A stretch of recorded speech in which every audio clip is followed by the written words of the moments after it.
There's an F chord in this song. Oh, what the f...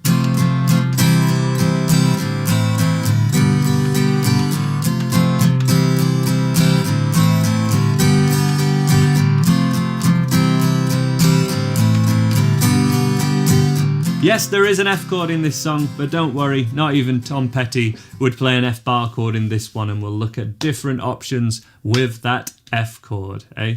But other than that, this is mainly one chord progression throughout the entire song. So while the first chord in this song is an F chord, that shouldn't put anyone off, because we can play this much easier, F major 7 we call it, and it's exactly like a C chord, but we move the second and third finger down by one string, and they're the only, we're not holding down any other strings, we're just holding down 1, 2, 3 strings.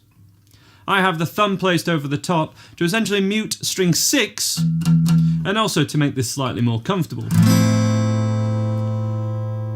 If we flatten off that first finger, that makes this a proper F chord, but we are barring therefore 2 strings, and that's all barring means, just holding down 2 or more strings.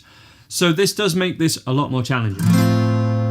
If that thinnest string doesn't ring out when you play this way of playing an F chord, that's absolutely fine, and you'd also be playing an F chord. You know, if that thinnest one doesn't ring out, that's fine.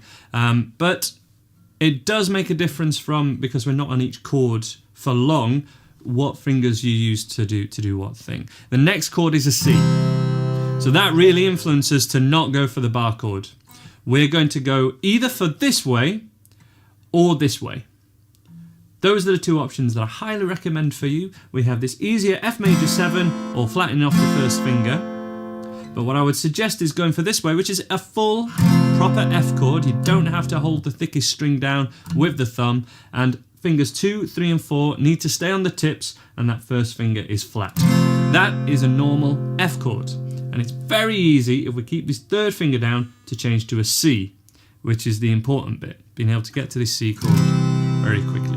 The other 2 chords in this entire song are just the A minor and then a G major. But you may not be familiar with playing a G like this. Why on earth would we not use finger 1? Why would we choose to use our pinky?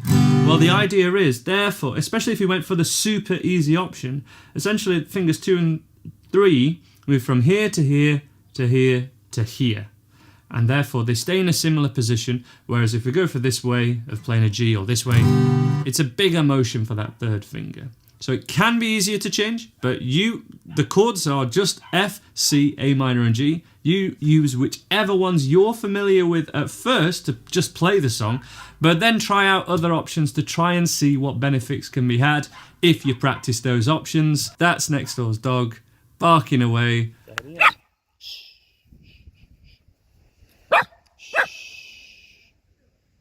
So out of personal preference for me and for the sound of it, I'm going to use and display this F chord, C, A minor and G.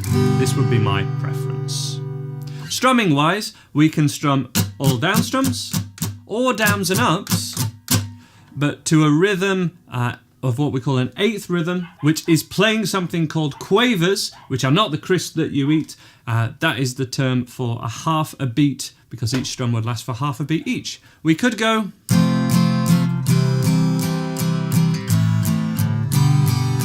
and play them all with downs. It's higher level technically to use downs and ups, and it's a little bit more economical, a little bit more easy.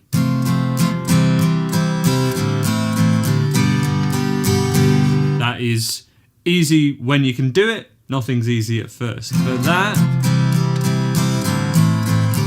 can be a more relaxing way to do it, by which I mean easy. But the hard bit is we play 3 strums and then 5 strums of the C. F, F, F, C, and then 3 A minors and 5 Gs. So 1, 2, 3, 1, 2, 3, 4, 5, 1, 2, 3, 1, 2, 3, 4, 5. But we are in 4/4, so we would count it 1 and 2 and 3 and 4 and 1 and 2 and 3 and 4 and.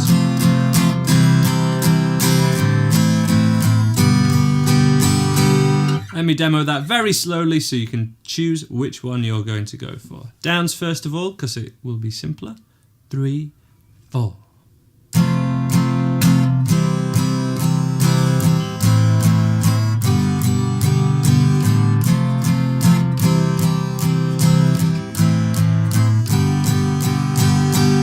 And then the easier one to do up to speed, downs and ups. 3 and 4 and.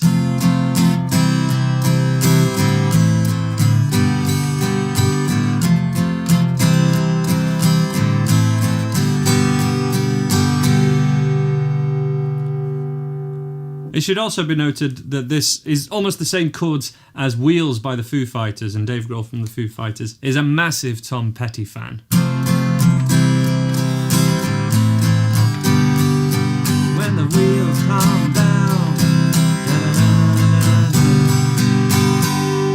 But for this song, it is simply a repetition of that chord progression for the entire song. So I want to challenge you to jam along to the original recording. Remember, with YouTube, you can slow down any videos. You could slow me right down so I sound more like the Beatles, talking really like this. But it's really, really advantageous, especially at this level, if you're starting to work on bar chords and these sort of chords, to play along to the original recording. And that can become your practice routine, at least for a little while, and as a part of your practice routine. Absolutely crucial. So jam along to Learning to Fly by Tom Petty right now, and I really wish you all the best with it. Let me know how it goes down in the comments below. Let me know any more requests. I'll make sure I can speak next time I film a tutorial, and take care of yourselves. Bye for now.